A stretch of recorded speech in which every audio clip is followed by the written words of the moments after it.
Hello friends, तो जैसा कि आप लोगों को पता है कि आज हम लोग बीएसएससी द्वितीय इंटर स्तरीय प्रतियोगी परीक्षा का सेट नंबर 4 डिस्कशन करेंगे। अभी तक हमने 1 से 3 तक डिस्कशन कर दिया है। जैसा कि आपको पता है कि ये रोशन आनंद सर के द्वारा बनाया गया ये सेट है और ये सेट काफ़ी रोचक है और काफ़ी ही महत्वपूर्ण है, तो कृपया करके आप इसको ज़रूर देखें। हमने अभी तक आपको वॉल्यूम 2 प्लेटफॉर्म का करा दिया है, टोटल 20 सेट कराया है, तो आप उसको नहीं देखे हैं तो उसको भी जा कर के देख लें। और आज हम लोग सेट नंबर 4 का डिस्कशन करेंगे। तो चलिए बिना देर के हुए हम सेट डिस्कशन की ओर चलते हैं। फ्रेंड्स, तो ये देख लीजिए, ये आपका सेट नंबर 4 है। आज मॉडल प्रैक्टिस सेट हम लोग 4 को करेंगे। 4 नंबर मॉडल प्रैक्टिस सेट है। हमने अभी तक 1 से 3 तक करा दिया है। यदि आपने 1 से 3 तक का नहीं किया है तो आप ज़रूर जाकर देखें। हमने कुल 150 प्रश्नों को कराने का प्रयास किया है। यदि आपका नंबर कम आ रहा है तो 100% आप 150 के 150 प्रश्नों को करें। 100% आपका स्कोर बढ़ेगा और किसी भी एग्ज़ाम में आप अच्छा स्कोर करके आ सकते हैं। तो चलिए बिना देर के हुए हम प्रश्नों की ओर चलते हैं। तो ये रहा आपका पहला प्रश्न। पहला प्रश्न आपसे बोला है कि गांधी योजना का विचार किसने प्रस्तुत किया था। तो ध्यान रखेंगे, श्रीमन नारायण अग्रवाल के द्वारा यह योजना प्रस्तुत किया गया था। अगर बात करें योजना की, तो योजना में आपको ध्यान रखना है फ्रेंड्स, योजना में आपको ध्यान रखना है कि कौन कौन सी योजना आपको ध्यान रखना है। तो सर्वोदय योजना, जो कि 1950 में जयप्रकाश नारायण के द्वारा प्रस्तुत किया गया। याद रखेंगे, सर्वोदय शब्द का प्रयोग महात्मा गांधी के द्वारा किया गया है पहली बार, इस बातों को भी ध्यान रखेंगे। जन योजना 1945 में एम.एन. राय के द्वारा प्रस्तुत किया गया था। वही विश्वेश्वरैया के द्वारा प्लानेट इकोनॉमिक फॉर इंडिया पुस्तक में जो है आर्थिक नियोजन की पहली रूपरेखा रखी गई थी। वही कांग्रेस योजना की बात करें तो 1938 में कांग्रेस के द्वारा नियोजन समिति का गठन किया गया था। बात कर लेते हैं कुछ प्लान की, तो 1944 में बॉम्बे प्लान प्रस्तुत किए गए थे। 15 सूत्री योजना इसमें तैयार की गई थी। वही कुछ महत्वपूर्ण तथ्य की बात करें तो 15 मार्च 1950 को योजना आयोग का गठन हुआ था। वही 6 अगस्त 1952 को आपको ध्यान रखना है कि राष्ट्रीय विकास परिषद का गठन हुआ था। और पहली पंचवर्षीय योजना की शुरुआत 1 अप्रैल 1951 में हुई थी। और 15 अगस्त 1914 को योजना आयोग को ख़त्म करने की घोषणा की गई और 1 जनवरी 2015 को नीति आयोग का स्थापना हुआ। तो इतनी बात आपको योजना से संबंधित बातों को याद रखना है। अगले प्रश्न की ओर बढ़ेंगे। नेक्स्ट प्रश्न रीजनिंग से है। रीजनिंग में बोला गया है कि चींटी का एटलिंग बोला जाता है, तो हिरन का क्या होगा, तो मृगछौना होगा। हिरन के बच्चे को मृगछौना कहेंगे। आगे देखिए, अगला प्रश्न बोला है मैथमेटिक्स का है कि x/y का ऊपरी सीमा क्या है। तो ध्यान रखेंगे, x का वैल्यू ये दिया है और y का दिया है, तो बस 6.2/1.3 कर दीजिए और काट दीजिए। राइट आंसर डी हो जाएगा। अगले प्रश्न की ओर बढ़ेंगे और नेक्स्ट प्रश्न परिमेय संख्या नहीं है बोला है। तो ध्यान रखेंगे कि इसका परिमेयकरण हो जाएगा, क्योंकि ये 2 इसमें 2 के पावर 6 आएंगे। तो जब जैसे ही गुना करेंगे 1/3 से, तो ये पावर 2 अर्थात 2 के पावर 2 आ जाएगा।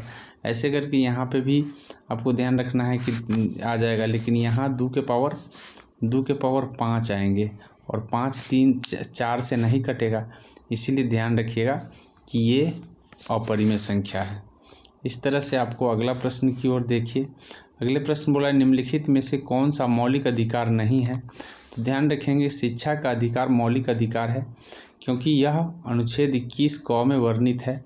वही आपको ध्यान रखना है कि संवैधानिक उपचारों का अधिकार एक मौलिक अधिकार है। अनुच्छेद 32 के तहत 5 प्रकार के रीट जारी किए जाते हैं।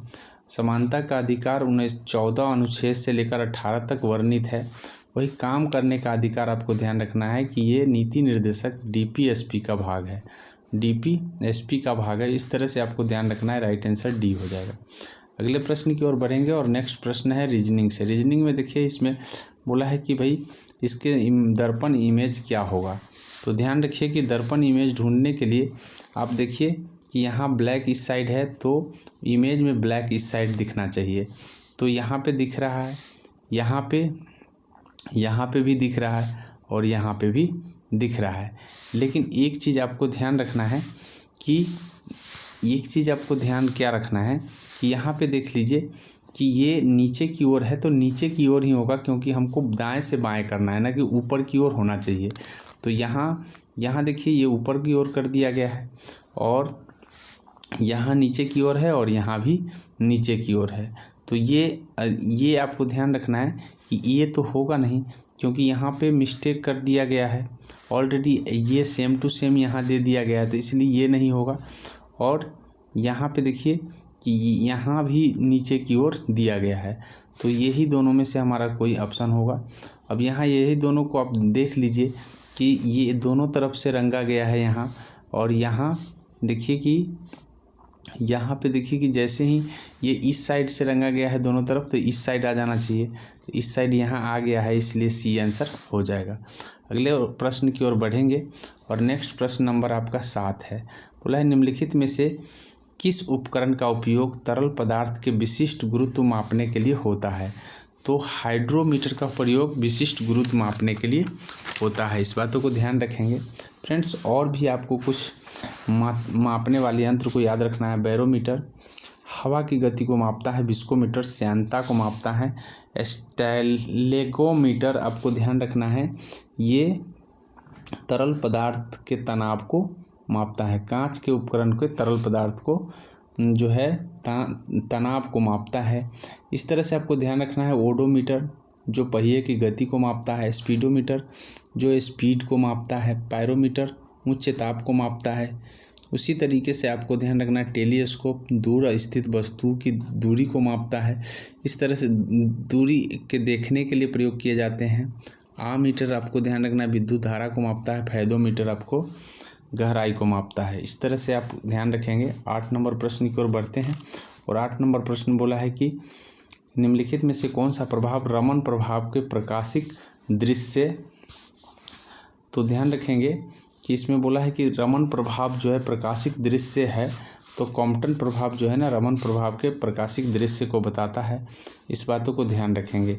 अगला प्रश्न आपका रीजनिंग से है। रीजनिंग में बोला है देखिए प्रश्न नंबर 9 में कि चावल का अनाज है तो मसूर दाल है, दलहन हो जाएगा। इस तरह से राइट आंसर इसका ए हो जाएगा।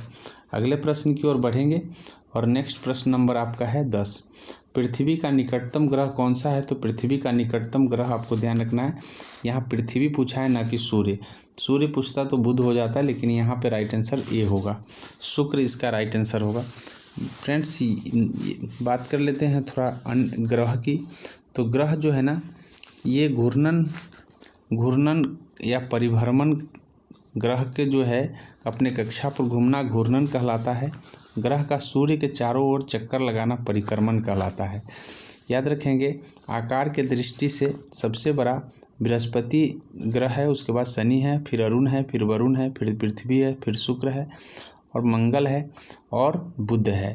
तो याद रखेंगे कि सबसे बड़ा में बृहस्पति और सबसे छोटा में बुध, लेकिन दूरी के हिसाब से सबसे पहले बुध है, उसके बाद शुक्र है, उसके बाद पृथ्वी है, उसके बाद मंगल है, उसके बाद बृहस्पति है, शनि है, अरुण है, वरुण है। तो इस तरह से आपको दूरी के हिसाब से याद रखना है। उसके बाद आपको ध्यान रखना है कि पार्थिव ग्रह पूछे जाते हैं तो आपको ध्यान रखना है कि बुध से लेकर के पृथ्वी मंगल तक आपका ध्यान रखना है। मंगल तक जितने भी ग्रह हैं सब पार्थिव ग्रह है। उसके बाद है बृहस्पति से लेकर के जितने भी आगे ग्रह हैं सभी के सभी बाह्य ग्रह हैं। याद रखेंगे कि सबसे बड़ा अगर सौरमंडल का उपग्रह है तो वो गैनीमेड बृहस्पति का है और दूसरे नंबर का टाइटन पड़ता है।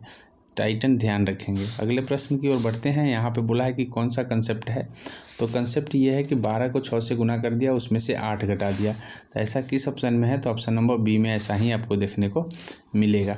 उसके बाद आपसे बोला है कि भाई रोड जो उस ऑप्शन को चयन कीजिए जो बेल्ट एंड रोड इनिशिएटिव को सही वर्णन करता है। तो अंतर महाद्वीपीय पैमाना का क्षेत्रीय सहयोग और संपर्क को सुधारने का प्रयास ये सबसे उत्तम वर्णन करता है। इस बातों को ध्यान रखेंगे। अगले प्रश्न की ओर बढ़ते हैं और अगला प्रश्न बोला है रीजनिंग से। अब यहाँ रीजनिंग में बोला है एस का एच हो रहा है, इसका मतलब अपोजिट लिख दिया है, तो इसका अपोजिट ढूंढ लेंगे। तो अपोजिट एल का अपोजिट ओ होता है, तो एक ही ऑप्शन में है, इसलिए राइट आंसर ए हो जाएगा। अगले प्रश्न की ओर बढ़ेंगे और अगला प्रश्न सिंप्लीफिकेशन से है। सिंप्लीफिकेशन जब इसका कीजिएगा तो यहाँ 4 आ जाएगा, 4 से भाग कीजिएगा, 4 घटाइएगा तो 33 इसमें से घटाइएगा तो यहाँ पे बच जाएगा आपको 4 के क्यों 64 होता है, 64 में 33 घटाइए 31 आ जाएगा। 31 जब इसमें घटाइएगा तो इस तरह से आपको ध्यान रखें 22 आ जाएगा, और 22 से जैसे ही भाग कीजिएगा 5 आंसर आ जाएगा। तो इस तरह से 5 राइट आंसर होगा। यहाँ पे बोला है कि के का मान क्या होगा, तो ध्यान रखिए कि के का मान निकालने के लिए आप विवेचक निकाल लीजिए, b² - 4ac निकाल दीजिए = 0। जैसे ही ये निकालिएगा k = ±√36 आएगा। 36 का मतलब 6 ± हो जाएगा। इसका राइट आंसर डी आ जाएगा। अगले प्रश्न की ओर बढ़ेंगे और अगला प्रश्न आपसे बोला है कि सही जो है आगे क्या होंगे, यहाँ क्या भरे जाएंगे। तो ध्यान रखिएगा यहाँ पे 2 से गुना कर दिया है और -3 कर दिया है, 2 से गुना करके -3 किया है। तो इसी तरीके से आपको ध्यान रखना है, फिर +3 कर दिया है। तो ऐसे करते हुए अगर आप जाते हैं तो आगे फिर 2 से गुना करके -3 फिर +3, इस तरह से +4 किया है। तो ऐसे करके करने से आपका राइट आंसर जो है बी हो जाएगा। इसका आंसर बी हो जाएंगे। अगले प्रश्न की ओर बढ़ेंगे और अगला प्रश्न नंबर है आपका 17 में देखिए बोला है कि पंचायती राज की आयु सीमा कितनी है। तो पंचायती राज के सदस्य बनने के लिए आयु सीमा 21 वर्ष है, क्योंकि 21 वर्ष पूरे होने पर कोई भी आप पंचायत के निर्वाचन में भाग ले सकते हैं। याद रखेंगे पंचायतों का संरचना अनुच्छेद 43 में है। पंचायत 3 स्तरीय है, जिसमें से आपको ग्राम स्तरीय ग्राम पंचायत होता है जिसकी प्रधान मुखिया होता है, वही आपको ध्यान रखना है। प्रखंड स्तरीय जिसमें पंचायत समिति होता है जिसका प्रधान प्रमुख होता है। एक जिला स्तरीय होता है जो जिला परिषद के प्रधान को अध्यक्ष कहा जाता है। इस तरह से आपको ध्यान रखना है। अगले प्रश्न की ओर बढ़ेंगे और अगला प्रश्न रीजनिंग का है। रीजनिंग में बोला है कि भाई यहाँ पे लेस कर दिया है 2, फिर 2 करके लेस करके सब में 2 कर दिया है। इस तरह से आप यहाँ देखें तो यहाँ 5 लेस किया है, फिर यहाँ 5 लेस किया, 5 लेस करेंगे तो 13 हो जाएगा। राइट आंसर ए हो जाएगा। इस तरह से लेस करके आप देख लेंगे। म्यांमार का पुराना नाम पूछा है, तो म्यांमार का पुराना नाम आपको ध्यान रखना है कि बर्मा है। रंगून की बात कर ले तो रंगून में बहादुर शाह जफर को अंग्रेज़ों के द्वारा पकड़ करके वहीं बंद कर दिया गया था, जहां उसकी मृत्यु हो गई थी। इस बातों को ध्यान रखेंगे। भारत शासन अधिनियम 1935 के तहत जो है म्यांमार से भारत को अलग किया गया है। इस बातों को भी ध्यान रखना है। यहाँ सीरीज से है, सीरीज में आपको क्या करना है, तो सीरीज में आपको सबसे पहले आपको काउंट करना है। सभी को जब काउंट करते हैं तो 21 आता है। 21 में आप 7 को डिवाइड कर सकते हैं। 7 को जैसे ही डिवाइड कीजिएगा आपका इस तरह से आ जाएगा। अब यहाँ देखिए ये भरा हुआ है, तो इसका मतलब है DBC है। तो यहाँ D तो है, लेकिन यहाँ DB सॉरी यहाँ से कटेगा, थोड़ा सा मिस्टेक हो गया है। ये 7 यहाँ पुरेगा, फिर इसके बाद हो जाएगा आपको 7 आपका यहाँ से पुरेगा। इस तरह से यहाँ देखिए DBC है, तो यहाँ भी हो जाएगा आपको DBC, तो यहाँ पे हो जाएंगे CBD, यहाँ D हो जाएंगे। इस तरह से DCB है, यहाँ हो जाएंगे। तो BCD किस में है, तो BCD इसी C ऑप्शन में, C इसका राइट आंसर हो जाएगा। इस तरह से आप यहाँ अब देखिए कि बोला है कि भाई द्विफोकल लेंस में क्रमशः होते हैं ऊपरी और निचले। तो ऊपर का उत्तल होता है, नीचे का अवतल होता है ऊपर का, और नीचे का उत्तल होता है। राइट आंसर ए हो जाएगा। अगले प्रश्न की ओर बढ़ेंगे और नेक्स्ट प्रश्न है, बोला है कि किसी वस्तु का प्रतिबिंब मनुष्य में कहाँ बनता है। तो प्रतिबिंब आपको ध्यान रखना है रेटिना पर बनता है, यह पर्दे का कार्य करता है, याद रखेंगे। और रेटिना जो है आपको ध्यान रखना है कि नेत्र के सबसे भीतरी और पारदर्शी झिल्ली है, और मानव नेत्र के रेटिना पर बनना प्रतिबिंब वास्तविक उल्टा और वस्तु से छोटा होता है। बात कर लेते हैं कॉर्निया की। तो कॉर्निया याद रखेंगे कि कॉर्निया को दान दिया जाता है, मरने के बाद यही कॉर्निया को जो है कॉर्निया का दान होता है, वही इसे स्वच्छमंडल भी कहा जाता है। नेत्रदान कॉर्निया के ही किए जाते हैं। आइरिस कॉर्निया के ठीक पीछे एक अपारदर्शी पर्दा होता है, याद रखेंगे। आइरिस का गहरा पेशीय डायफ्राम होता है जो पुतली के साइज को नियंत्रित करता है, अर्थात पुतली को नियंत्रित करने वाला आइरिस है, और इस तरह से आपको ध्यान रखना है। और पश्चिमावी पेशियाँ का काम है समंजन क्षमता को कम बेश करना। उसके बाद यहाँ पे बोला है कि कुछ एफ डी है, तो कुछ एफ जो है आपको डी हो जाएगा। कोई ए डी नहीं है, कोई ए डी नहीं है, लेकिन एफ तो हो सकता है। तो यहाँ पे देखिए कुछ एफ ए है, तो कुछ एफ हो भी सकता है, नहीं भी हो सकता है, इसलिए 100% श्योरिटी नहीं है, तो कट जाएगा। कोई डी ए नहीं है, कोई डी ए नहीं है, तो यहाँ पे बोला है कि कुछ एफ डी है। तो इस तरह से आपको ध्यान रखना है कि इसका राइट आंसर एक गलत हो गया, 2 सही हो सकता है, 3 भी सही होगा। तो इस तरह से आपको ध्यान रखना है कि इसका राइट आंसर बी हो जाएगा। अगले प्रश्न की ओर बढ़ेंगे, और अगला प्रश्न आपको है 24। बोला है कि एक 19 भुज वाले बहुभुज में विकर्णों की संख्या कितना है। तो याद रखिएगा, इसका फार्मूला होता है n × n-3 अब बटे 2 होता है, जहाँ n बराबर 19 हो जाएगा। ऐसा करने से आपका राइट आंसर ए हो जाएगा, आप करके देख लेंगे। अगले प्रश्न की ओर बढ़ेंगे, और अगले प्रश्न बोला है कि 18 व्यक्ति काम को 12 दिन में कर सकता है, और काम शुरू करने के 4 दिन बाद 2 श्रमिक ने काम छोड़ दिया। तो याद रखिएगा कि 18 व्यक्ति के लिए 4 दिन काम हो गया है, तो कितने दिन बच गए हैं। 12 दिन में से अभी 8 दिन कर सकता है, 18 व्यक्ति के लिए 8 दिन का काम बचा हुआ है। तो वही बोला 2 श्रमिक छोड़ दिया है, तो 16 व्यक्ति के लिए x दिन का काम बच गया। अभी 8 से इसको 2 से काट दीजिए, काटने के बाद कितना आ जाएगा, ये 2 से 9 मरतबे काट दीजिए, अर्थात 9 दिन में कर लेगा, अर्थात 9 जो है 9 दिन में हो जाएगा। 16 व्यक्ति 9 दिन में काम को पूरा कर लेगा। इसका राइट आंसर डी हो जाएगा। अगले प्रश्न की ओर बढ़ेंगे, और नेक्स्ट प्रश्न रिलेशन से है। तो रिलेशन में आपको कैसे हल करना है। आई बोला है आई एल का पिता है, तो आई ऊपर हो गया, एल नीचे हो गया, ये पिताजी हो गए। इस तरह से आपको ध्यान रखना है। अगला है बोला है एल और के एम के बच्चे हैं। एल और के जो है, के भी एम के बच्चे हैं, अर्थात कहने का मतलब है कि ये माता जी होंगे, एम के बच्चे हैं। इसका मतलब क्या है कि ये दोनों ही आई और एम के बच्चे हो गए। अगला है एल एन का पति है, एल एन का जो है पति है, तो एन का पति हो गया, चलिए ठीक है। उसके बाद आप देखिए ओ के का पति है, ओ के का पति है, ओ के का पति हो गया। अब इस तरह से ध्यान रखिए कि पी ओ का पुत्र है, पी ओ का पुत्र है, तो आई का पी से क्या संबंध है, तो आई का पी के से क्या संबंध है। तो याद रखिएगा कि ये ससुर, इसके ये ससुर हुआ, तो ससुर के बच्चे, ये इसका मतलब नाना होगा। तो इस तरह से है, पी का जो है क्या रिलेशन है, तो नाना का रिलेशन हो जाएगा, इसका माँ का पिता हो जाएगा। इस तरह से ध्यान रखना है। अगले प्रश्न की ओर बढ़ेंगे, और अगला प्रश्न आपका है 28। 1946 में शाही कौन सा विद्रोह शुरुआत हुआ था। तो ध्यान रखें 1946 में बम्बे में विद्रोह किए गए थे नौसेना के द्वारा, और वायुसेना और थल सेना सभी के द्वारा किए गए थे। जिसमें से नौसेना आपको है कि नौसेना के विद्रोह में आपको ध्यान रखना है कि HMIS तलवार, HMIS तलवार था, इस बातों को ध्यान रखेंगे। कराची में वायुसेना का विद्रोह हुए थे, इस बातों को ध्यान रखना है। अगला है कि यहाँ फिर रिलेशन से पूछा है, तो रिलेशन उसी तरीके से आप देख लीजिएगा। इसका राइट आंसर जो हो जाएगा देवर हो जाएगा, देवर हो जाएगा। अगले प्रश्न की ओर बढ़ेंगे, और अगला प्रश्न बोला है कि किस अर्थशास्त्री ने विकासशील देशों में रोलिंग प्लान की हिमायत की थी। तो ये गुनार मिडरल अपने पुस्तक में किया था। ध्यान रखेंगे रोलिंग प्लान 1978 में शुरू की गई थी, और 1980 में कांग्रेस के सत्ता में आने के बाद फिर इसे ख़त्म कर दिया गया था।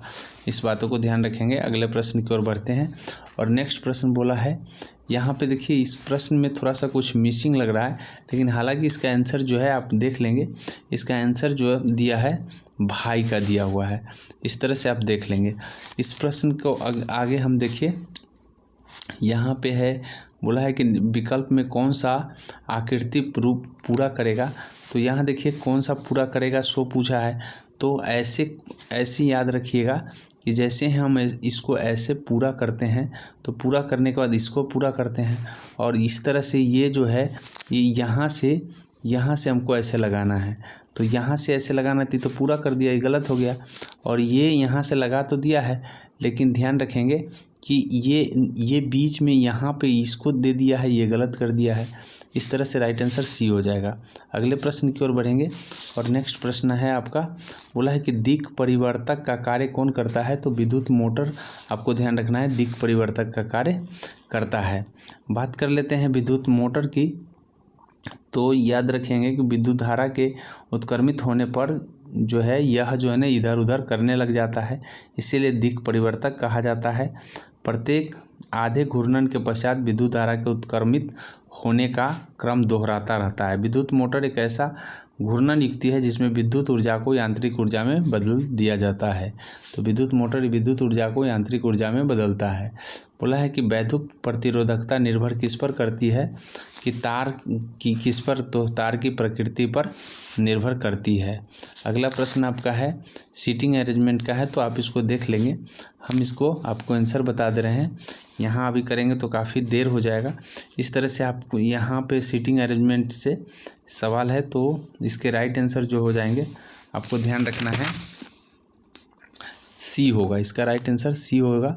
सी इज द एक्यूरेट आंसर। अगले प्रश्न की ओर बढ़ेंगे। नेक्स्ट प्रश्न है आपका, मध्याह्न भोजन भारत में सर्वप्रथम किस राज्य में प्रारंभ किया गया था। तो सर्वप्रथम तमिलनाडु राज्य में 1995 में शुरुआत किया गया था। मध्याह्न भोजन की शुरुआत 1995 में हुआ था। 2001 में उच्चतम न्यायालय ने आदेश दिया कि सभी राज्यों में शुरू करने के लिए, और 2021 में इसका नाम बदल करके पोषण शक्ति योजना कर दिया गया है।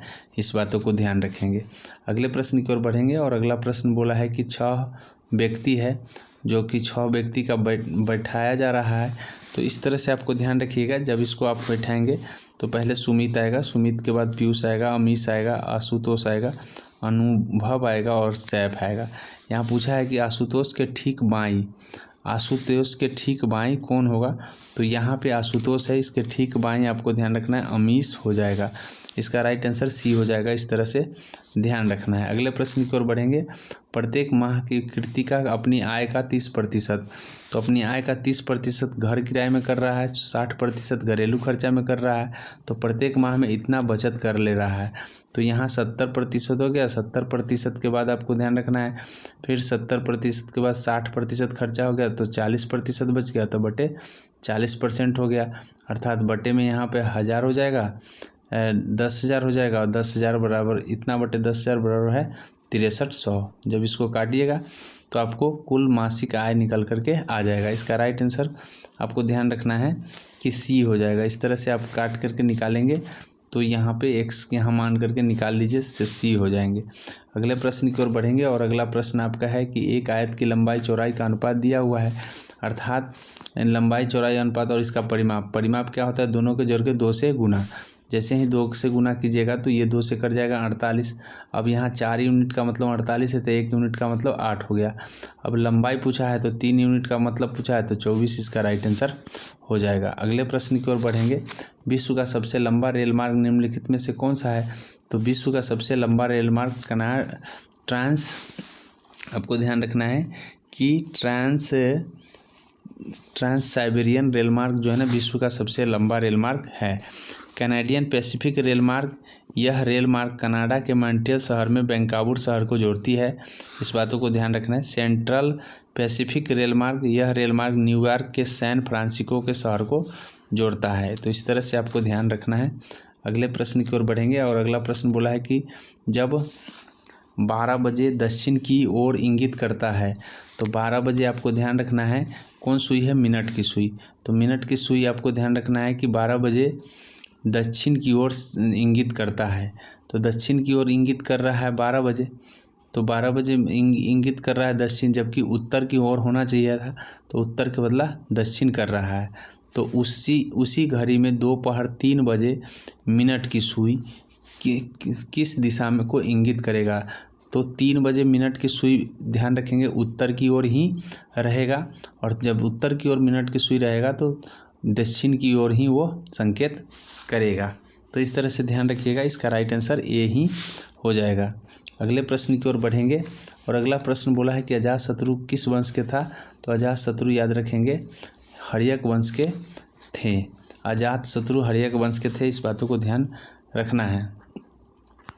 आगे प्रश्न की ओर बढ़ेंगे, और नेक्स्ट प्रश्न नंबर है आपका बोला है कि भाई अर्जुन अपने घर से दक्षिण की ओर 40 किलोमीटर चलता है। तो दक्षिण की ओर 40 किलोमीटर चला, फिर उसके बाद बाएं मुड़ा। तो बाएं मुड़ने का मतलब है कि इधर मुड़ गया और 55 मीटर चला। उसके बाद फिर वह बाएं मुड़ता है, और बाएं मुड़ने के बाद वह 15 मीटर चलता है। तो इस तरह से बाएं मुड़ने के बाद 15 मीटर चला, और फिर वह बाएं मुड़ता है और फिर 55 मीटर चलता है। तो बाएं मुड़ने के बाद यह 55 मीटर चला आया। तो अब कितना है, 40 मीटर है।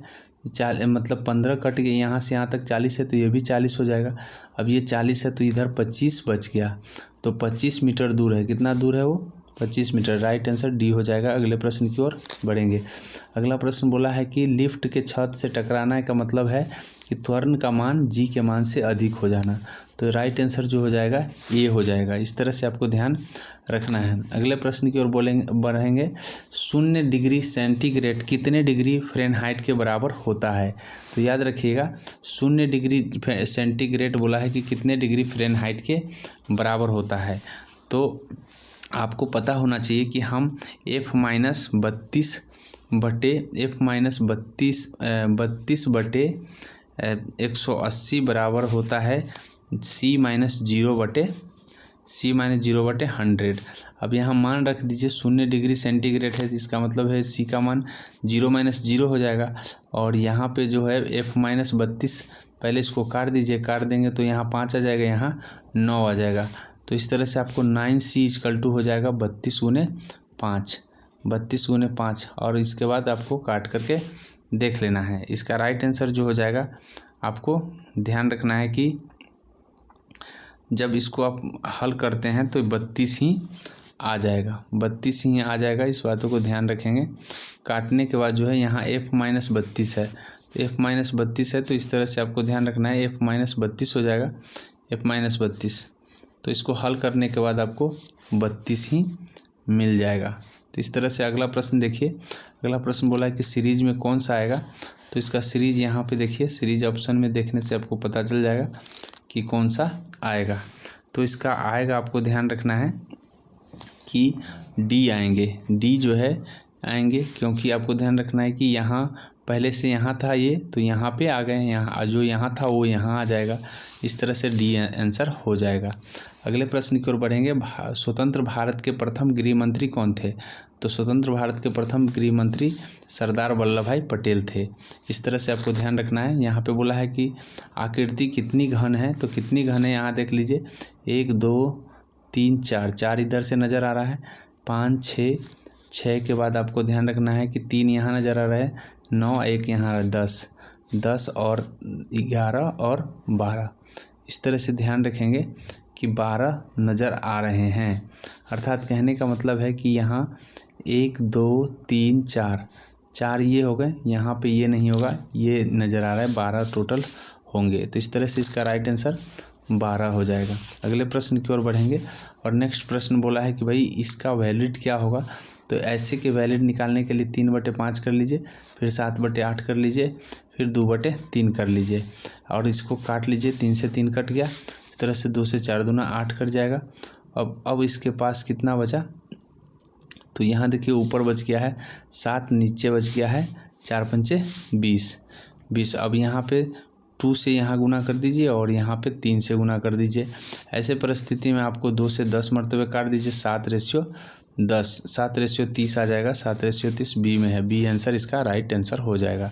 अगले प्रश्न को बोला है कि 100 तक के सभी भाज्य अभाज्य के औसत कितना होगा। तो 100 तक की संख्या जोड़ने का मतलब होता है n × n+1/2।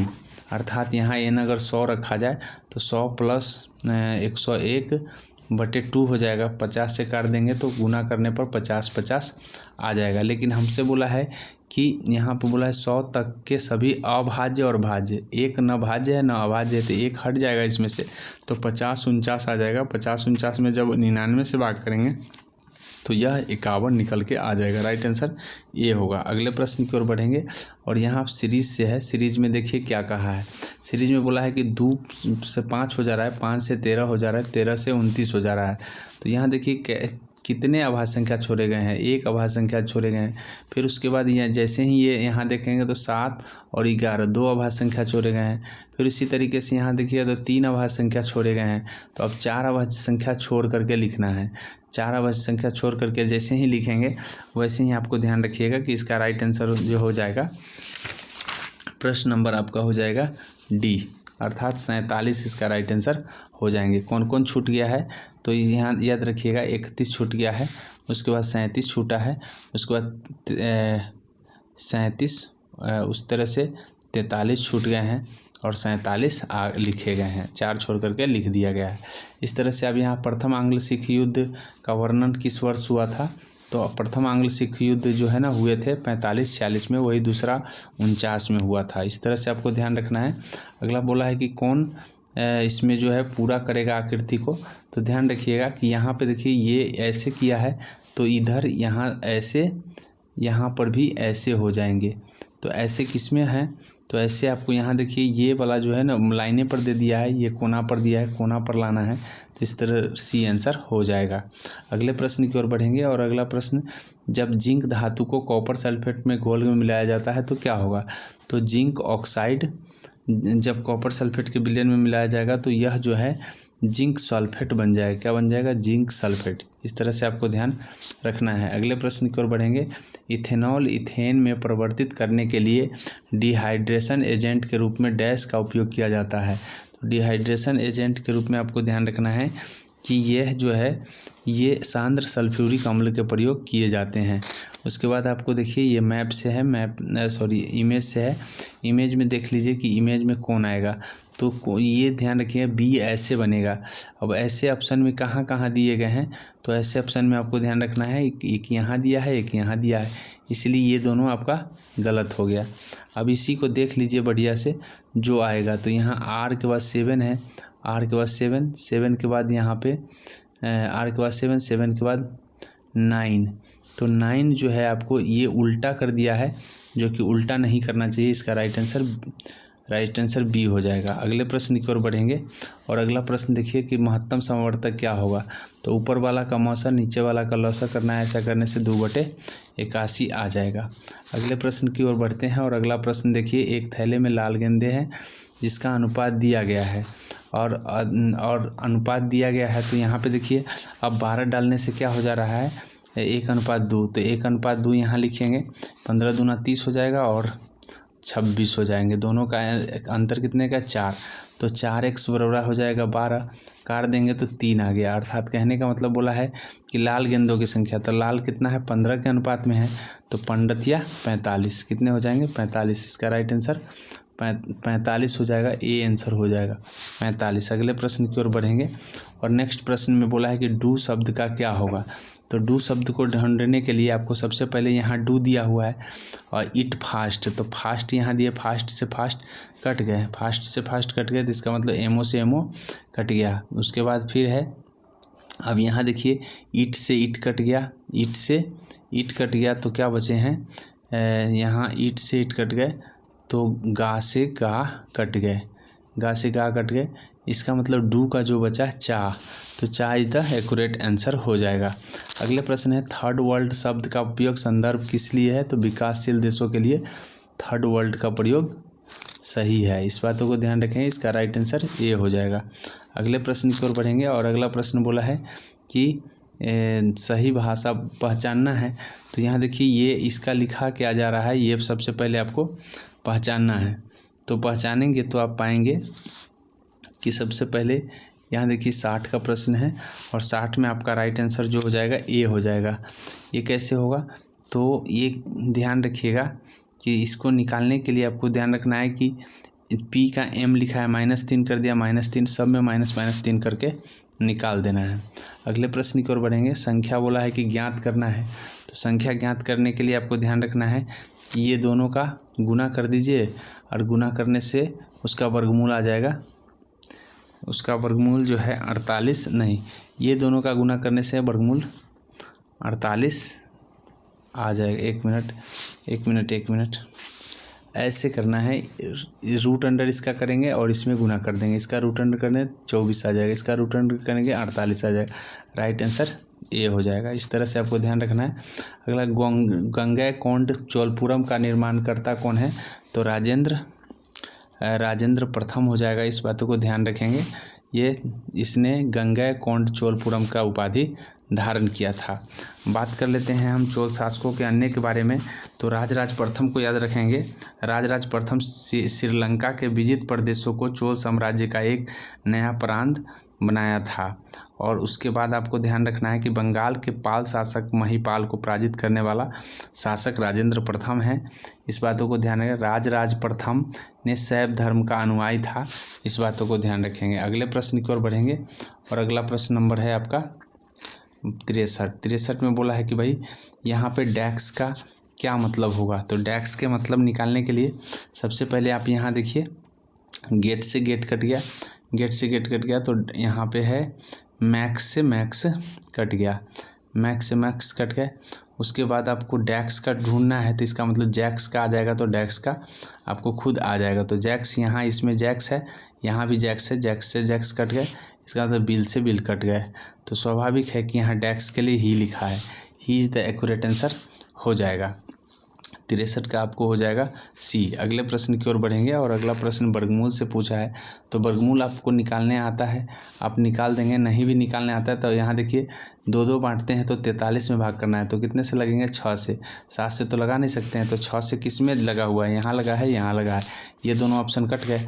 अब उसके बाद आप यहाँ ध्यान रखिएगा कि जैसे 6 से आप लगाते हैं तो फिर उसके बाद यदि आप 65 का वर्गमूल देखें तो 65 का आप वर्ग करेंगे तो 65 का 50 25 और 6 से 42 25 आ रहा है। यहाँ 43 है, इसका मतलब कि 64 का तो हो ही नहीं सकता। इस तरह से राइट आंसर इसका हो जाएगा आपको सी। अगले प्रश्न की ओर बढ़ेंगे और नेक्स्ट प्रश्न देखिए। नेक्स्ट प्रश्न बोला है कि वाई का वैल्यू क्या होगा। तो वाई का वैल्यू निकालने के लिए इसको जोड़ दीजिए और जैसे ही जोड़ के आप कीजिएगा, हल कीजिएगा तो वाई की वैल्यू निकल के आ जाएगा। आपको ध्यान रखना है बी 4.5 जो है आपका हो जाएगा। अगले प्रश्न देखिए, बोला है कि एक निश्चित कूट भाषा में यदि रोटी को मक्खन कहा जा रहा है तो यहाँ क्या पूछा रहा है। तो सिक्का का रंग लाल होता है। तो बोला है तो किसका रंग लाल होता है। तो खून को जल कहा जाता है, खून का ही रंग लाल होता है, तो जल का रंग लाल होता है। इस तरह से आपको ये ध्यान रखना है। अगले प्रश्न की ओर बढ़ेंगे। निम्नलिखित में से किस राज्य के लोकसभा सदस्य का निर्वाचन किए जाते हैं। तो याद रखिएगा कि इसमें राइट आंसर जो हो जाएगा, बोला है कि एक सदस्य का निर्वाचन किस में होता है। तो एक सदस्य का निर्वाचन आपको ध्यान रखना है मिजोरम, नागालैंड, सिक्किम। मिजोरम, नागालैंड, सिक्किम। तो यहाँ पे राइट आंसर मिजोरम हो जाएगा। चूँकि आपको बाद बाकी सभी में 2, गोवा में 2 है, उसके बाद आपको त्रिपुरा में भी 2 है, अरुणाचल प्रदेश में भी 2 है और मणिपुर में भी 2 है। इस तरह से आपको 3 राज्य याद करना है, मिजोरम, नागालैंड और सिक्किम। अगले प्रश्न की ओर बढ़ते हैं और नेक्स्ट प्रश्न नंबर है 68। देखिए 68 में क्या बोला है। 68 में बोला है कि फिल इन द ब्लैंक्स को भरना है। तो फिल इन द ब्लैंक्स को भरने के लिए क्या इसका किस तरह से है। तो ध्यान रखिएगा कि इसका ये है कि ये दोनों को जोड़ दीजिए, ये दोनों को जोड़िए और जोड़ने के बाद उसका आधा कर दीजिए। इसी तरीके से ये दोनों को जोड़िए, आधा कर दीजिए। इसी तरीके से ये दोनों को जोड़िए और आधा कर दीजिए। राइट आंसर इसका हो जाएगा 34। राइट आंसर 34 ए हो जाएगा। इस तरह से अगले प्रश्न की ओर बढ़ते हैं और अगला प्रश्न बोला है कि इसमें सजाना है। तो सजाने के लिए आपको ध्यान रखना है कि इसका राइट आंसर जो है बी हो जाएगा। पहले सोडियम होगा, फिर मैग्नीशियम होगा, फिर एल्युमिनियम होगा, फिर सिलिकॉन होगा, फिर क्लोरीन होगा। यहाँ पे क्रियाशीलता के आधार पर सजाया गया है। यहाँ देखिए बोला है कि कौन सा प्रतिशत क्रमशः आएगा हाइड्रोजन और कार्बन और हाइड्रोजन का। तो कार्बन और हाइड्रोजन के प्रतिशत निकालने के लिए सबसे पहले आपको अनुभार आना चाहिए। इसमें आपको सबसे पहले समझाने के लिए कुछ समय लगेगा, इसलिए आप इसका आंसर जो हो जाएगा बी हो जाएगा। अनुभार सबका आना चाहिए। अगले प्रश्न आपसे बोला है कि भाई कौन सा विपरीत आएगा। तो विपरीत यहाँ पे देख लीजिए कि विपरीत कौन आने वाला है। कॉमन क्या है, 5 है। तो 5 से बढ़ेंगे 4 1, 5 से बढ़ेंगे 2 6। तो इसका मतलब है हमसे 5 का विपरीत ही पूछा है, तो इसमें कौन नहीं दिख रहा है, तो कौन नहीं दिख रहा है, तो इसमें जो है आपको ध्यान रखना है कि 1 दिख ही रहा है, तो 1 दिख रहा है और 5 के हमसे विपरीत पूछा है। तो यहाँ देखिए कि 5 4 1 आ रहा है और 2 6 आ रहा है, तो 4 का अपोजिट 2, 6 1 का अपोजिट 6, तो 5 का अपोजिट 3 हो जाएगा। इसका राइट आंसर हो गया। अगले प्रश्न की ओर बढ़ेंगे और अगला प्रश्न बोला है कि श्याम के अंक दिव्या के अंकों से 25% अधिक है, तो दिव्या के अंक का श्याम से कितना प्रतिशत कम है। तो बस अधिक ज़्यादा है तो 25/100 125 कर दीजिए, ज़्यादा है इसलिए उतना ही कम होगा, तो 25 पंचे 125 गुने 100 कर दीजिए, तो 20% ज़्यादा है। इस तरह से आपको ध्यान रखना है, 20% कम है। यहाँ बोला है कि मेरी वर्तमान आयु 7:9 है, मेरे चचेरे भाई का अनुपात इतना है। तो याद रखिएगा कि दोनों का अनुपात निकाल दीजिए और x का 7/9 और रहा y का 5/6। तो इस तरह से आप ध्यान रखिएगा कि यहाँ हो जाएगा 9 से गुना, यहाँ हो जाएगा 7 से गुना, काट सकते हैं 3 तिहाई 9, 3 दूना 6, अर्थात 15:14, 15:14 आ गया। तो बोला है कि 19 साल के बाद पूर्व मेरी आयु की दुगुना हो जाता है। तो 19 साल के बाद जो है ना दुगुना हो जा रहा है, इसका मतलब है कि दोनों में 19 19 38 जोड़ देंगे तो दुगुना हो जाएंगे, अर्थात कहने का मतलब है कि 39 साल। तो इस तरह से आपको ध्यान रखना है कि 15x में 19 जोड़ देना है और उसके बाद है दोनों को जोड़ करके या बराबर करके आपको निकाल लेना है। इस तरह से आप अगर निकालेंगे तो निकालने के बाद आपको ध्यान रखना है कि 45 वर्ष इसका आ जाएगा, 45 वर्ष आ जाएगा, ध्यान रखेंगे। ऐसे 45 वर्ष आ जाएंगे, ध्यान रखेंगे। कैसे 45 वर्ष आएंगे, 19 वर्ष के बाद हो रहा है, तो इस तरह से ध्यान रखना है। अगले प्रश्न की ओर बढ़ेंगे। अगला विकल्प आकृति का चयन करें। तो यहाँ पे देखिए कि वो कौन सन्निहित है, तो राइट आंसर इसका ए हो जाएगा, क्योंकि यहाँ पे ये देखिए सन्निहित लग रहा है। अगले प्रश्न की ओर बढ़ेंगे और अगला प्रश्न यहाँ देखिए कि कौन पहचानना है असंतृप्त यौगिक। तो जितना में भी पेन है, पेन एन केन रहेगा तो वो सब संतृप्त होता है। तो पीन जो है, पीन है और पाइन है, तो जिसमें पीन पाइन लगा हुआ है वही असंतृप्त। तो यहाँ पीन है, यहाँ पाइन है, तो असंतृप्त है। तो राइट आंसर इसका हो जाएगा आपका 2 और 3। अगले प्रश्न की ओर बढ़ेंगे और अगला प्रश्न देखिए। अगला प्रश्न बोला है कि हृदय के निम्नलिखित में से किस रोग में धमनी का दीवार कोलेस्ट्रॉल तथा लिपिड पदार्थ जम जाता है। तो हृदय के कौन से भाग में लिपिड और कोलेस्ट्रॉल जम जाता है, तो हृदय के आपको ध्यान रखना है कि एथेरोस्क्लेरोसिस में जमता है। इस तरह से आपको ध्यान रखना है। अगला प्रश्न आपका है, बोला है कि कौन निहित किसमें निहित है। तो इसका राइट आंसर आपको ध्यान रखना है कि यहाँ देखिए कि सबसे पहले हमको ये देखना है कि इस तरह के फिगर कहाँ बन रहे हैं। तो इस तरह के फिगर जो है यहाँ पे उल्टा इसका बन रहा है। यहाँ पे देखिए कि यहाँ पे उल्टा बन रहा है, लेकिन यहाँ बन रहे हैं आपको इस तरह के फिगर यहाँ बनाया जा रहा है, इसलिए डी इसका आंसर हो जाएगा। अगले प्रश्न देखिए। अगला प्रश्न बोला है कि भाई आपको भरना है और भर करके देखना है। तो आप ए की जगह @ की जगह आप गुना भर लीजिए और उस तरह से आपको भाग के जगह आपको भर लेना है। क्या भरना है, तो भाग के जगह आपको प्लस भर लेना है, भाग के जगह प्लस भर लीजिए। ऐसे करके जैसे ही आप करेंगे तो इसका राइट आंसर जो हो जाएगा ये सी हो जाएगा, 50 निकल करके आएगा। ऐसे निकाल करके आप सिंप्लीफिकेशन करके देख लेंगे। यहाँ देखिए सेनकोट दर्रा दर्रा स्थित है।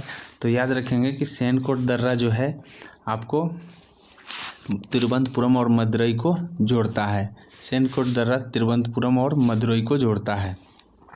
बात कर लेते हैं थाल घाट के। तो ये थाल घाट मुंबई से नासिक को, भोर घाट मुंबई से पुणे को और पाल घाट आपको ध्यान रखना है कि पलक्कड़ से कोयम्बटूर को। तो अगला है, अब बोला है कि बदलने से कौन सा आ जाएगा। तो जैसे ही आप इसको यहाँ पे कौन से बदल दीजिएगा, तो ध्यान रखना है कि प्लस और भाग को बदलने से प्लस और भाग को बदलने से आ जाएगा। यहाँ पे प्लस लिख दीजिए, यहाँ भाग लिख दीजिए। प्लस और भाग, तो यहाँ पे जैसे ही आप प्लस लिखते हैं 27 आ जाएगा। 27 से 9 में भाग करें 3 आ जाएगा। 3 गुने 8 कितना होता है? 24। राइट आंसर बी हो जाएगा। अगले प्रश्न की ओर बढ़ेंगे। और हॉर्नबिल फेस्टिवल भारत के किस राज्य में मनाया जाता है? तो हॉर्नबिल फेस्टिवल आपको भारत के नागालैंड में मनाया जाता है। अगले प्रश्न की ओर बढ़ेंगे और नेक्स्ट प्रश्न देखिए, बोला है अंग्रेजी वर्णमाला में तो यहाँ पे कौन जो है ना अक्षर समूह का चयन करे? भिन्न अक्षर समूह। तो भिन्न अक्षर समूह इसमें कौन है ये पूछा है। तो सभी में बराबर बढ़े हुए हैं। आपको ध्यान रखना है डी में बराबर नहीं बढ़ा हुआ है, आप इसको देख करके देख लीजिएगा। आगे है यहाँ पे देखिए कि भाई बोला है कि 1:41 बजे बल्ब का चालू किया जाता है। तो आपको ध्यान रखना है कि इसको घटाने के लिए 11:35 और 35 लिखा हुआ है। तो 35 लिखा है तो यहाँ से 1 मिनट इधर आ जाएगा तो ये हो जाएगा आपको 95 हो जाएगा। फिर यहाँ से 1 मिनट घट गया है तो 1 मिनट घट गया तो यहाँ से अगर हम 1 मिनट लेना चाहे तो ले सकते हैं। तो इस तरह से अगर आप घटाएंगे 95 में से 41 घटाएंगे तो कितना आ जाएगा? 54 किस में दिया है? एक ही मात्र दिया है, ए इसका राइट आंसर हो जाएगा। अगले प्रश्न की ओर बढ़ते हैं और अगला प्रश्न बोला है कि आयतन और आधार त्रिज्या की ऊंचाई, इसकी ऊंचाई के 5/9 है। तो इसका मतलब है 5:9 दिया हुआ है त्रिज्या और ऊंचाई का। तो त्रिज्या और ऊंचाई का 5:9 दिया हुआ है। तो अगर हम बात कर लेते हैं हम शंकु की तो 1/3 पाई r² h होता है। तो यहाँ पे हो जाएगा r² करेंगे तो r² करेंगे तो ध्यान रखिएगा कि ये आ जाएगा 25r² और h जो हो जाएगा 9r। तो 25×9 = 225 हो जाता है। अब इस तरह से यहाँ पर भी क्यू करना है तो 125 हो जाएगा, 125r। अब काटेंगे तो 25 से इसको 9 मरतबे, 25 से इसको 125 मरतबे। तो इस तरह से काट कूट के आप देखेंगे तो लास्ट में आप जो है ना प्राप्त करेंगे। लास्ट में मैं आपको फिर से बता दे रहा हूँ एक बार कि चूँकि यहाँ पे बोला है कि त्रिज्या ऊंचाई का इतना है, त्रिज्या ऊंचाई का उतना है, इसका मतलब h बराबर अगर आप लिखेंगे तो r बराबर लिखेंगे तो ऊंचाई के समान है। मतलब त्रिज्या इसकी ऊंचाई के 5/9 तो ऊंचाई गुने 5/9 करेंगे अर्थात r/h बराबर हो जाएगा r/5:9। 5:9 है तो बोला है कि दोनों का त्रिज्या का अनुपात बताना है। तो दोनों के त्रिज्या का अनुपात बताना है जबकि आयतन बराबर है। तो आयतन एक का होता है 3/πr² h और हो रहा है 4/3 πr³। अब यहाँ पे देखिए पाई से पाई कैंसिल हो गया, r से r² से यहाँ पे r बच जाएगा और यहाँ h है तो h। अब यहाँ पे r² से r जो है r मरतबे कैंसिल हो गया, 3 से 3 कैंसिल हो गया। यहाँ पे बचा हुआ है आपको h बराबर हो बच गया कितना?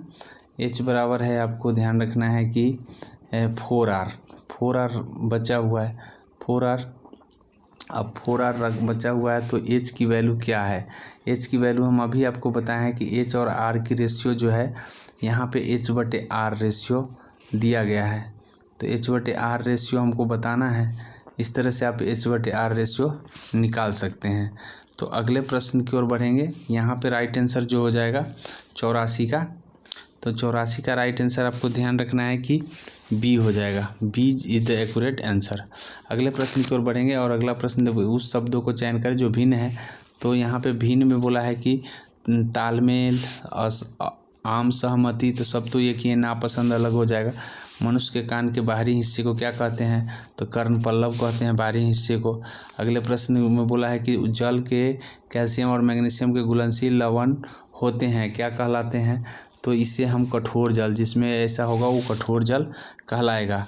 एक मृदु जल होता है या कठोर जल, 2 प्रकार के होते हैं, इस बातों को ध्यान रखेंगे। अब बोला है लुप्त संख्या को ढूंढना है। तो लुप्त संख्या को ढूंढने के लिए आपको सबसे पहले देखना है कि क्या क्या है। तो यहाँ पे देखिए कि ये 72 किस प्रकार आ गया है। तो 7 और 2 को जोड़ देंगे तो 9 आ जाएगा। और इस तरह से आपको ध्यान रखना है कि 36 और 27 को जोड़ देंगे तो टोटल जोड़ने से 72 आ जाएगा। टोटल जोड़ने से 72 आ जाएगा। उसी प्रकार से यहाँ जोड़िएगा तो 152 आ जाएगा। इसी प्रकार से बोला है कि ये दोनों को जोड़ दीजिए और 15 जोड़ दीजिए और इस 123 में से घटा दीजिए। ऐसा करने से जो है आपको मिल जाएगा 9। इसका राइट आंसर ए हो जाएगा।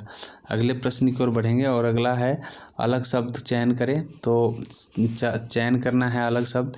तो यहाँ देखिए कि झालर पाटन जो है अलग होना चाहिए।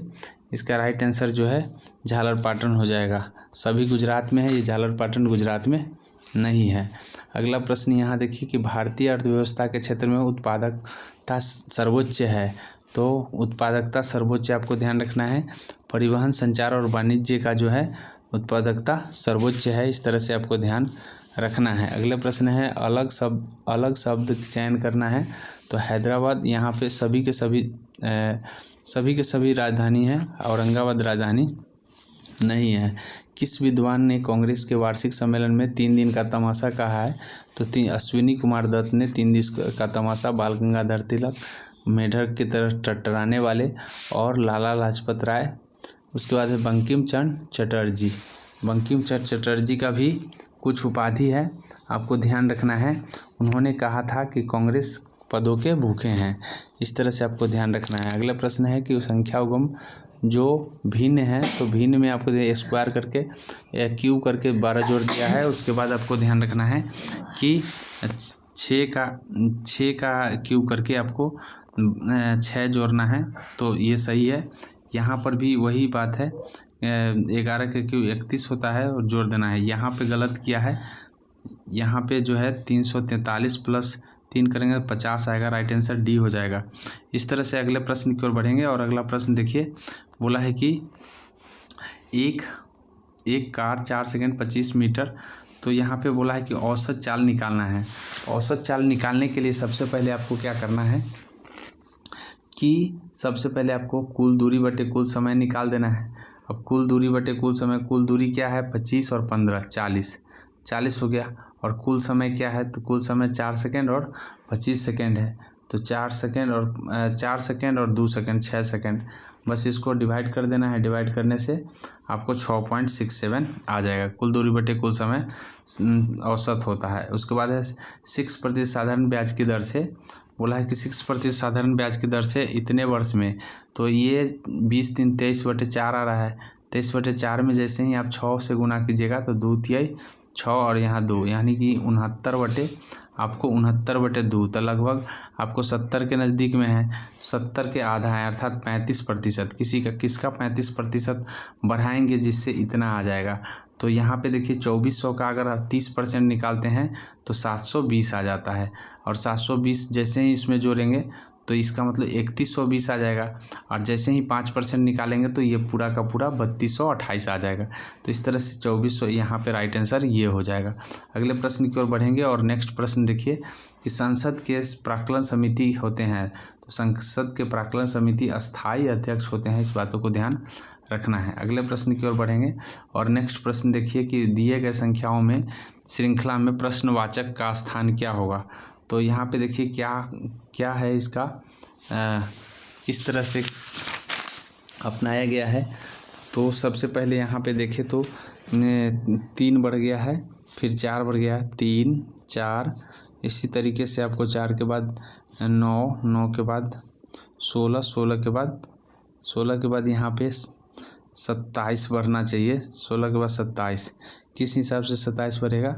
तो यहाँ पे देखिए 4 और पहले 2 अंतर जो है ना, पहले 2 का अंतर 7 है।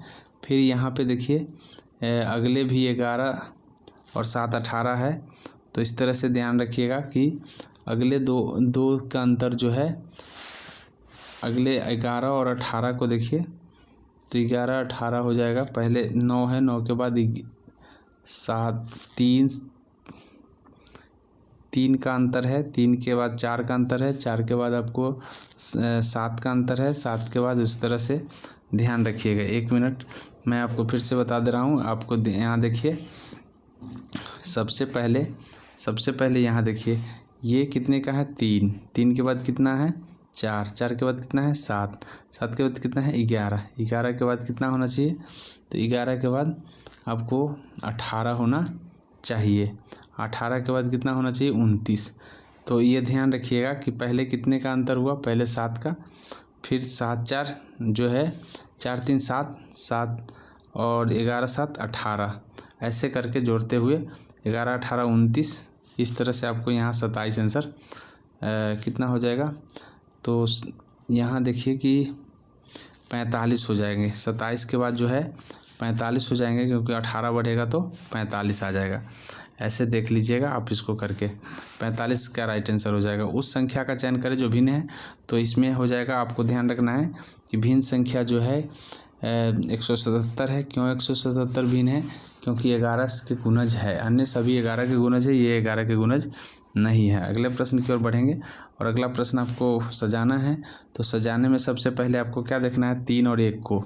3 और 1 को देखिए, तो 3 और 1 में यहाँ देखिए कि BG और BEGI है, GG है और GI है, तो 3 वाला ही आएगा।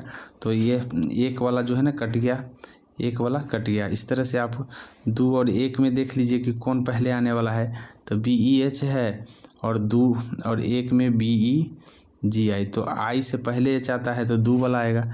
इस तरह से राइट आंसर B हो जाएगा। अगले प्रश्न की ओर बढ़ेंगे और अगला प्रश्न बोला है कि निम्नलिखित में से कौन सा कथन सत्य नहीं है। सत्य नहीं को ढूंढना है। तो सत्य नहीं है, आपको ध्यान रखना है कि पादप वसा वस्तु अस्तंत्रिप्त वसीय अम्लों को बहुतायत में पाया जाता है, तो ये गलत है, इस ध्यान रखेंगे। बाद बाकी सभी सही है, एक बार पढ़ के देख लीजिएगा। अगले प्रश्न की ओर बढ़ेंगे और अगला प्रश्न 101 है। देखिए बोला है निम्नलिखित से कौन उदाहरण किसका उदाहरण है। तो मेनार्की का उदाहरण कौन है, तो मेनार्की का उदाहरण आपको ध्यान रखना है कि इसका उदाहरण लड़कियों में मासिक चक्र का प्रथम प्रारंभ मेनार्की कहलाता है। वही अगर बात कर लेते हैं हम अन्य बातों की, तो राजोनोवृत्ति के नाम से भी 40 से 50 वर्ष की महिला को जो है नहीं मासिक होना राजोनोवृत्ति कहा जाता है। इस बातों को ध्यान रखेंगे। अगले प्रश्न की ओर बढ़ेंगे और अगला प्रश्न भी सजाना है, तो उसी तरीके से आप अपना सकते हैं। पहले 1 और 5 को देखिए, 1 और 5 में से आपको कौन आएगा। तो इस तरह से जैसे ही आप 1 और 5 को देखेंगे तो आपको पता चल जाएगा कि 5 आएगा, तो 1 वाले कट जाएंगे। अब 5 वाला में से 1 तो आएंगे ही। अब 2 4 को देख लीजिए, इसी से पता आपको चल जाएगा, तो B आ जाएगा, 2 आएगा पहले। इस तरह से आपको ध्यान रखना है। उसके बाद निम्नलिखित में से किसका मूल्य स्थिर नहीं होता है। तो मजदूर के मूल्य का मूल्य जो है ना स्थिर नहीं होता है। अगले प्रश्न की ओर बोला है कि भरने के लिए कौन आएगा। तो इस तरह से आप देखिए, चारों ऑप्शन को जैसे ही आप देखिएगा आपको प्राप्त होगा कि यहाँ पे C आना चाहिए, क्योंकि ये जो है ये दोनों मुंह मिल रहा है, तो ये दोनों मुंह मिलने के लिए ये तो होगा नहीं, ये होगा नहीं। अब ये दोनों में से देख लीजिए कौन होगा। तो ये दोनों में से देखने के लिए क्या भिन्न आपको नज़र आ रहा है, इस तरह से आप देख सकते हैं कि भिन्न क्या नज़र आ रहे हैं। तो भिन्नता आपको नज़र कुछ न कुछ दिख जाएगा, और वो भिन्नता है आपका ऊपर जो ये डबल लाइन है, जबकि डबल लाइन किसी में नहीं है। तो C आंसर इसका हो जाएगा। इस तरह से आपको देखिए यहाँ बोला है कि 7/3 से जोड़ने पर 4 प्राप्त होता है। तो उक्त भिन्न क्या है, तो 4 में से क्या कर लीजिए, उसको लेस कर लीजिए। जैसे ही लेस करिएगा आपका आंसर 1/2/3 आंसर आ जाएगा। अगले प्रश्न की ओर बढ़ेंगे और अगला प्रश्न बोला है कि कौशिक ने 180 रुपये के एक खिलौना खरीदा और इतना रुपया में बेच दिया, तो लाभ प्रतिशत उसका बोला है। तो यहाँ पे 20 रुपया 22 रुपया समथिंग आ रहा है। तो 22 रुपया 180 का आप कितना % निकालेंगे, 10% निकालेंगे तो 18 रुपया आएगा। 1% निकाले तो 1 रुपया 80 पैसा आ जाएगा। तो इस तरह से आपको 12% लगभग 12-12.5% के करीब में होगा। इस तरह से आपका राइट आंसर B हो जाएगा। ऐसे निकाल के आप देख लीजिएगा। तृतीय दिल्ली दरबार के आयोजन के समय भारत का गवर्नर जनरल कौन थे। तो भारत के गवर्नर जनरल याद रखिएगा कि 3 बार दिल्ली का दरबार का आयोजन लगा है, जिसमें पहली बार लॉर्ड लिटन के समय हुआ था, और दूसरी बार आपको ध्यान रखना है कि दूसरी बार कर्जन के समय हुआ था, और तीसरी बार आपको लॉर्ड होर्डिंग के समय हुआ था। राइट आंसर हो जाएगा C। अगले प्रश्न की ओर बढ़ेंगे और अगला प्रश्न बोला है कि उस विकल्प को चयन करें जो निम्नलिखित शब्दों को तो सही क्रम में दर्शाता है। तो सही क्रम में दर्शाने के लिए आपको ध्यान रखना है कि इसका राइट आंसर पहले 4 5 को देख लेना है तो आपको 5 नज़र आ जाएगा, 4 नहीं आएगा। इस तरह से आप 5 4 में से 2 4 को देख लीजिए और इस तरह से आप इसका राइट आंसर डी प्राप्त कर लेंगे। अगले प्रश्न की ओर बढ़ेंगे और अगला प्रश्न नंबर है आपका 109। देखिए बोला है कि निम्नलिखित में से कौन सा विषय भारतीय संविधान के अनुसार संघीय सूची में सम्मिलित नहीं किया गया है। तो संघीय सूची में आपको ध्यान रखना है स्थानीय स्वशासन को नहीं किया गया है, बाद बाकी सभी को संघीय सूची में शामिल किया गया है। बोला है कि अर्थपूर्ण सजाना है तो इसमें क्या करना है, सबसे पहले हमको 1 और 4 देखना है। 1 और 4 जैसे ही आप देखेंगे तो आप प्राप्त करेंगे कि भाई 1 आएगा, 4 वाला नहीं आएगा, 2 वाला नहीं आएगा। इस तरह से एक राइट आंसर बी हो जाएगा, आप मिला के देख लीजिएगा। इस तरह से आप बोला है 25 से भाग करने पर क्या होगा, तो 25 से जैसे ही 7 के पावर 21 कॉमन कीजिएगा तो 1 आ जाएगा, फिर 49 आ जाएगा, फिर उसके बाद 1 आ गया, 49 आ गया, उसके बाद 243 आ गया। जैसे ही इसको जोड़ेंगे तो कितना आ जाएगा, 50 और 50 गुने 50 प्लस 243, 200 हो जाएगा 93, 293।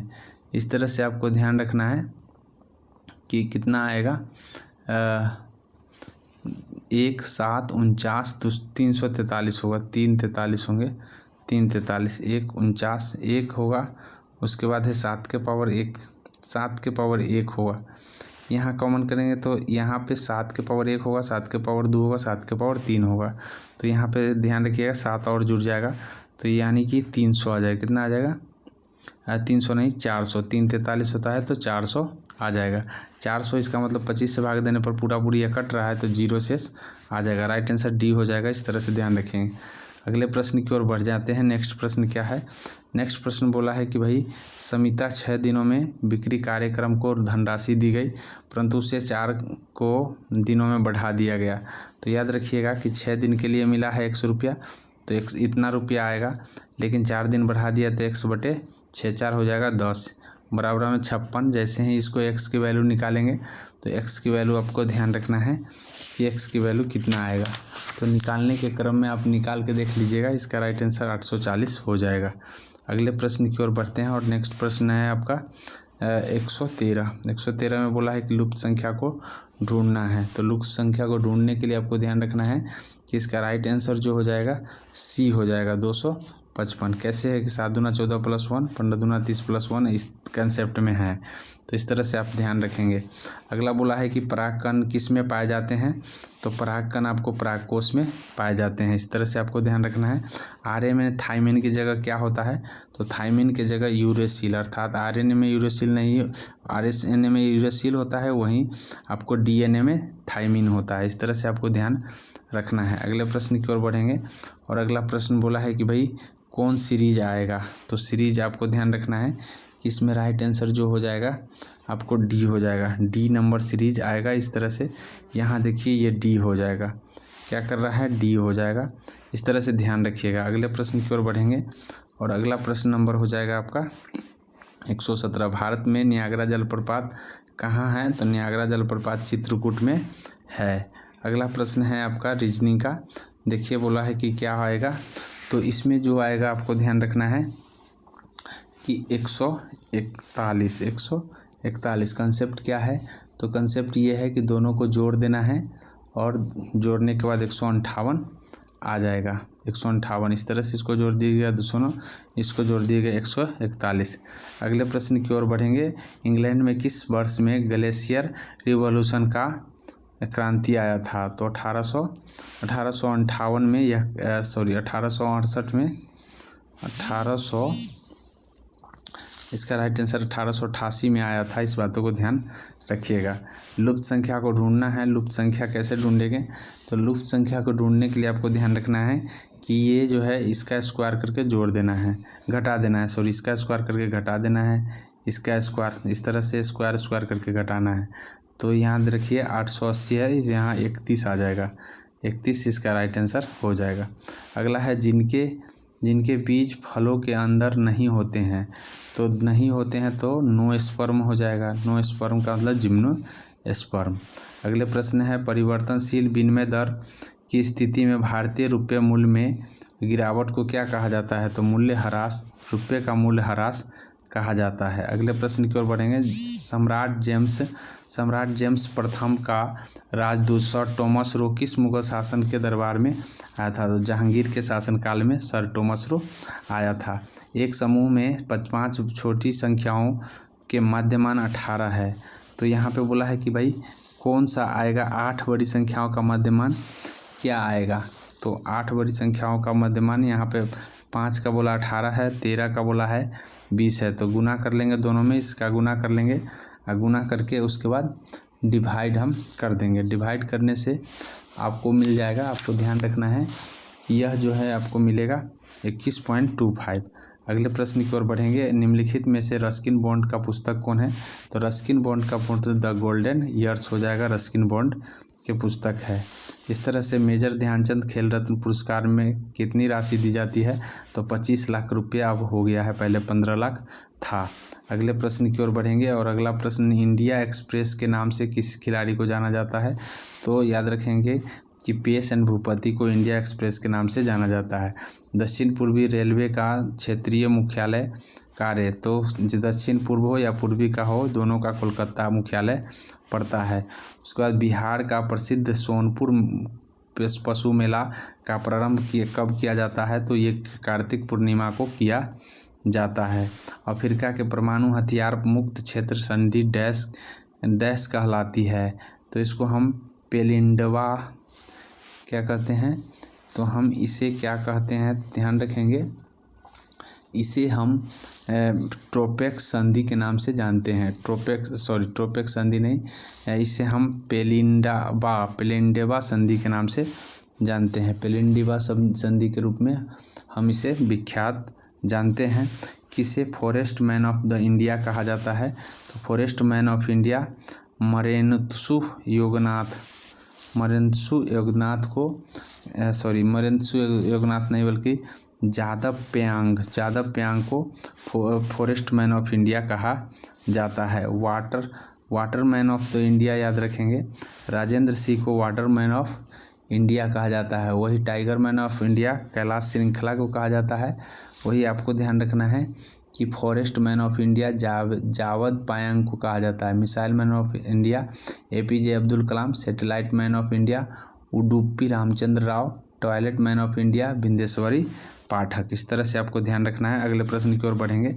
राष्ट्रीय मतदाता दिवस कब मनाया जाता है? तो राष्ट्रीय मतदाता दिवस आपको ध्यान रखना है कि 25 जनवरी को राष्ट्रीय मतदाता दिवस के रूप में मनाते हैं। किस देश ने यूरो को अपनी करेंसी के लिए अपना लिया है? तो याद रखें क्रोएशिया जो है यूरो को अपनाया है। अगले प्रश्न की ओर बढ़ेंगे और नेक्स्ट प्रश्न है, बोला कि डैश उच्च न्यायालय के क्षेत्रीय भाषा निर्णय प्रकाशित करने वाला पहला उच्च न्यायालय? तो ये केरल उच्च न्यायालय है, पहला उच्च न्यायालय है। अगले प्रश्न की ओर बढ़ेंगे और नेक्स्ट प्रश्न है, बोला है कि राष्ट्रपति जगदीप धनखड़ ने 15 मार्च 2023 को मुंडक उपनिषद के द ब्रिज टू इमोर्टोलॉजी पुस्तक का विमोचन किया। इस पुस्तक के लेखक कौन है?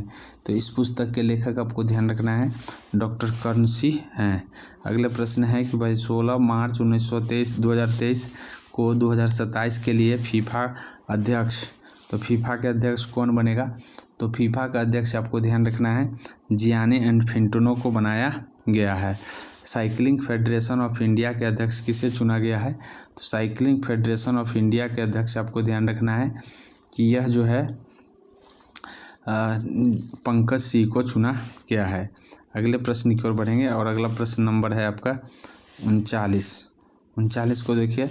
लेखक नारायण बाघुल के किताब रिफ्लेक्शंस का लोकार्पण किसने किया है? तो याद रखिएगा इसका लोकार्पण निर्मला सीतारमण के द्वारा किया गया है। अगले प्रश्न की ओर बढ़ेंगे और नेक्स्ट प्रश्न नंबर है आपका 41। बोला हाल ही में समाचार में देखी गई जीपीटी का फुल फॉर्म पूछा है। तो जनरेटिव प्री ट्रेड ट्रांसफार्मर होता है, इस बातों को ध्यान रखेंगे। अगले प्रश्न है, हाल ही में MS स्वामीनाथन का निधन हुआ है। निम्नलिखित में से उन्हें किनका जनक माना जाता है? तो हरित क्रांति के जनक MS स्वामीनाथन को माना जाता है। किस राज्य के मैटी केले को GI टैग दिया गया है?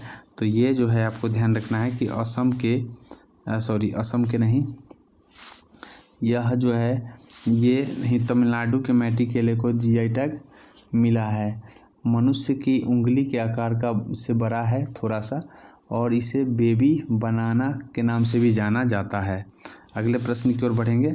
69वां राष्ट्रीय फिल्म पुरस्कार सर्वश्रेष्ठ हिंदी फिल्म का पुरस्कार किसे दिया गया है? तो सर्वश्रेष्ठ हिंदी फिल्म का पुरस्कार आपको ध्यान रखना है सरदार उधम को दिया गया है। वही rocketry best film of the year चुना गया है। पुराना संसद भवन का किस नाम से जाना जाता है? तो पुराना आपको ध्यान रखना है कि पुराना संसद भवन संविधान सदन के नाम से जाना जाता है। इस तरह से संविधान सदन इसका राइट आंसर हो जाएगा। अगले प्रश्न की ओर बढ़ेंगे और नेक्स्ट प्रश्न है, इसका राइट आंसर हो गया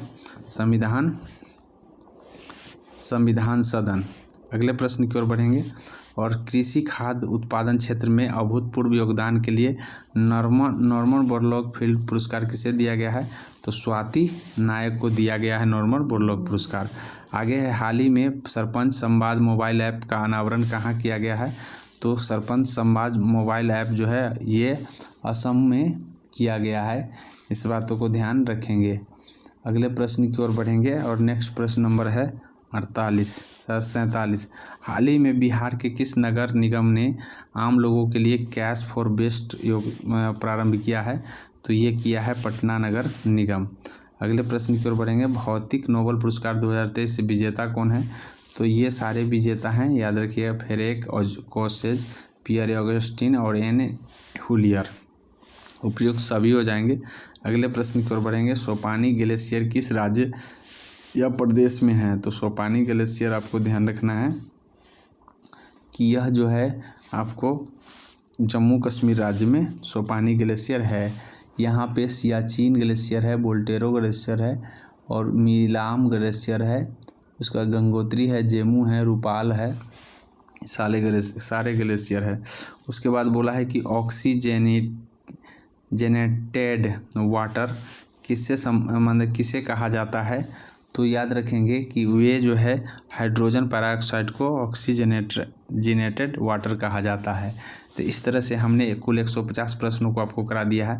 आशा करते हैं कि आपको ये आपके लिए कारगर और साबित होगा और लाभदायक साबित होगा। तो इसी बात पर हम आपसे विदा लेते हैं।